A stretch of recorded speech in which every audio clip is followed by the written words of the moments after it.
Okay, everybody, today we're going to be looking at data collection and analysis. We're in Chapter 6, and we're going to take a look at some of the ways that we can collect data through primary data collection efforts, which means we're going to look at observations, interviews, surveys, and so forth. So let's go ahead and get started with Chapter 6. Okay, everybody, welcome back, and today we're in Chapter 6, which deals with collecting, analyzing, and feeding back diagnostic information.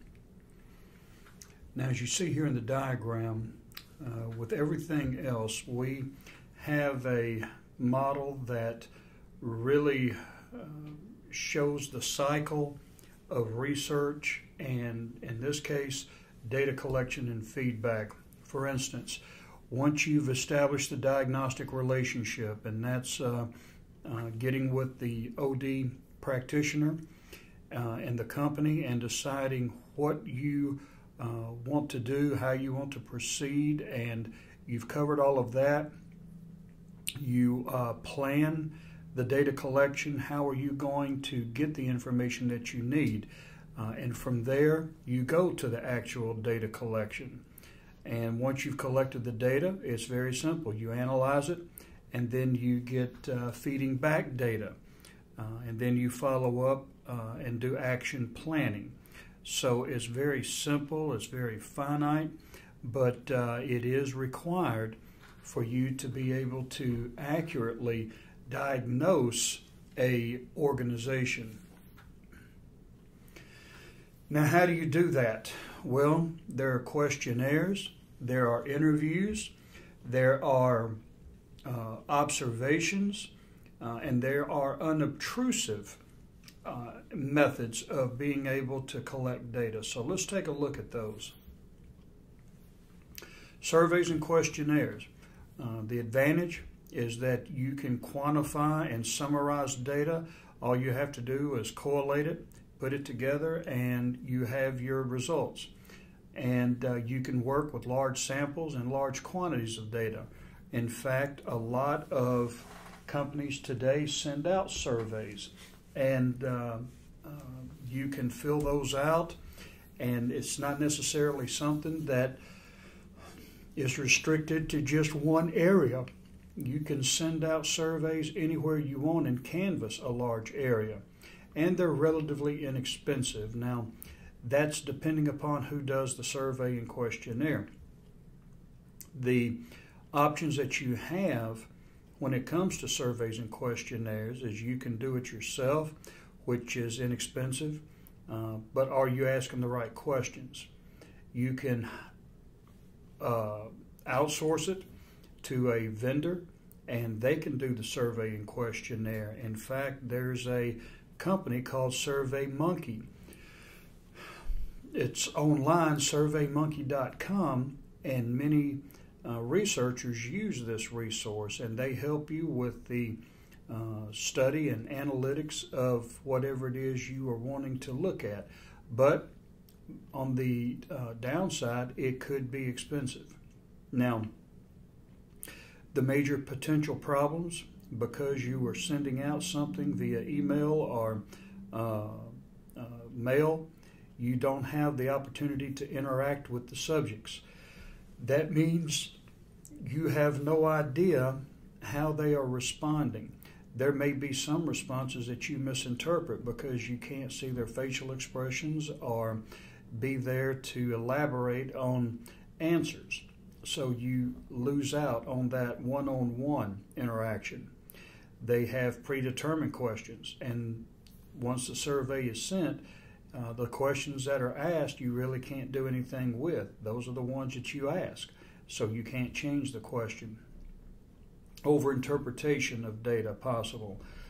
People may read into it more than what you intended, so you can't control that, and response biases are possible. Again, you don't have the luxury of being able to sit with that person to see indicators that they may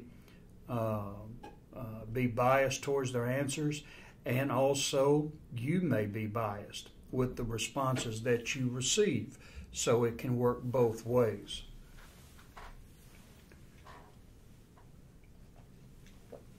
Interviews. Well, interviews are face-to-face. The advantages is that it allows customization. If I don't think the person is understanding the question, I can adjust the question. I can see facial expressions and pick up on cues.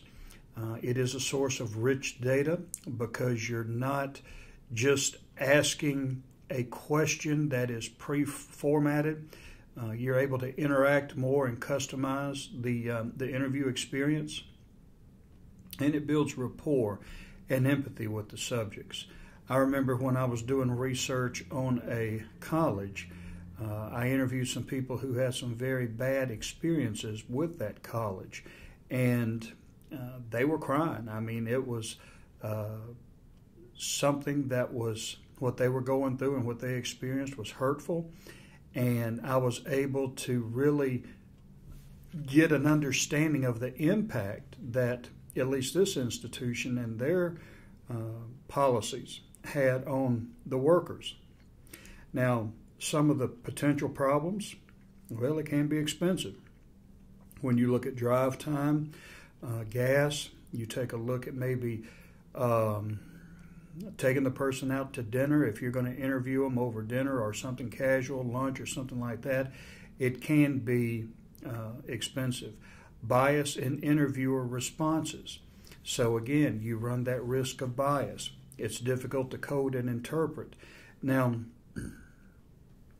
depending upon the way that you try to code and interpret, when I did my dissertation, I had 8 interviews that I sent off. I recorded them, and I sent the recording off to a company. They transcribed it into a document, and they sent it back to me, and I could read every response that the interviewee was given me. And from there, I was able to pick up on patterns and trends in their responses. So I didn't have a problem with it. But some of the problems that I did have was the person or the computer that was transcribing it didn't get all the words correct. So I had to make sure I double checked everything before I went in and started using that data for my research. And then self-report bias possible. So you've got the possibility of bias in both circumstances. I know when I interviewed the Muslims, they were trying to convert me.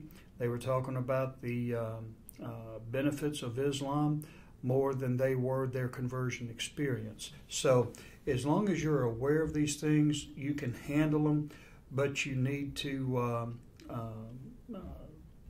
know how you think, how you feel, and then be able to objectively listen to what they're saying. Observations, you just watch the people. It could be in a public surrounding. It could be in an organization. You're watching people. The advantages, you collect data on actual behavior. They're not talking about it, and you're not sending a survey on it. You're actually watching them. It's in real time. It's not historical. It's what's going on at the time. It's adaptive and objective. I mean, you see what you see. But it also has the challenge of being difficult to code and interpret because you're looking at it. And again, bias can contaminate the research.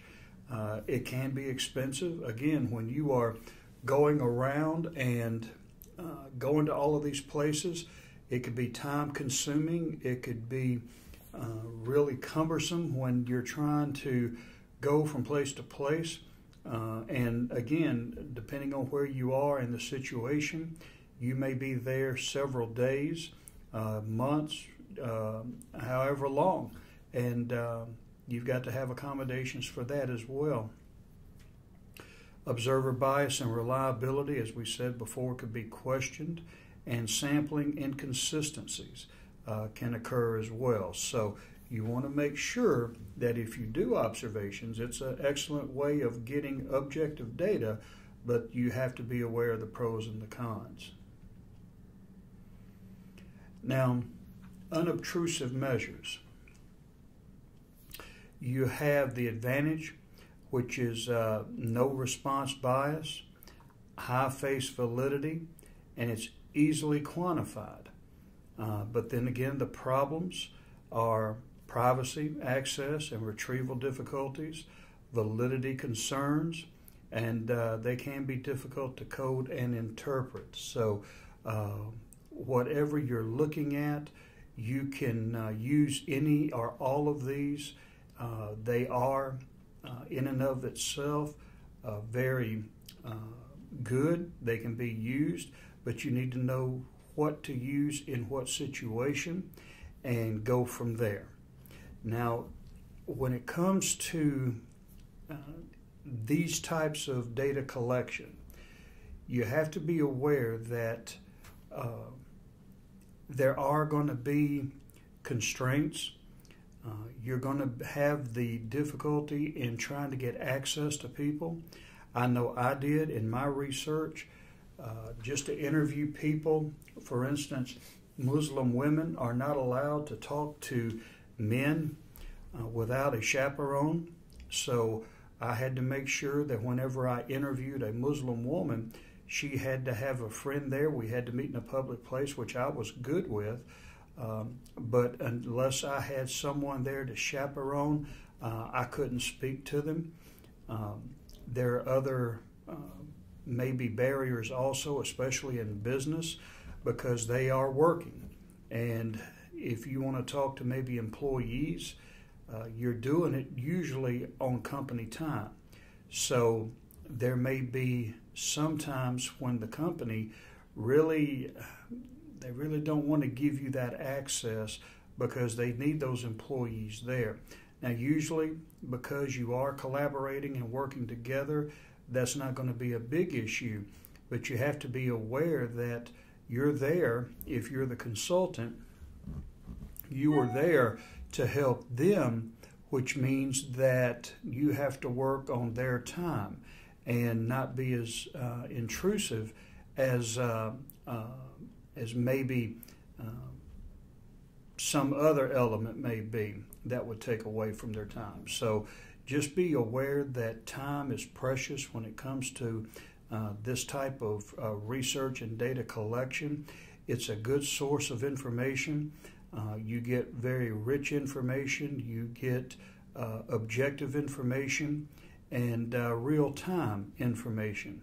But as with anything, it's going to have its pitfalls. So just when you're doing your research, make sure you've evaluated both the pros and the cons, and then select the method that you think is going to be best for your situation and for your research. Well, today we took a look briefly at some of the methods that we can use to collect data.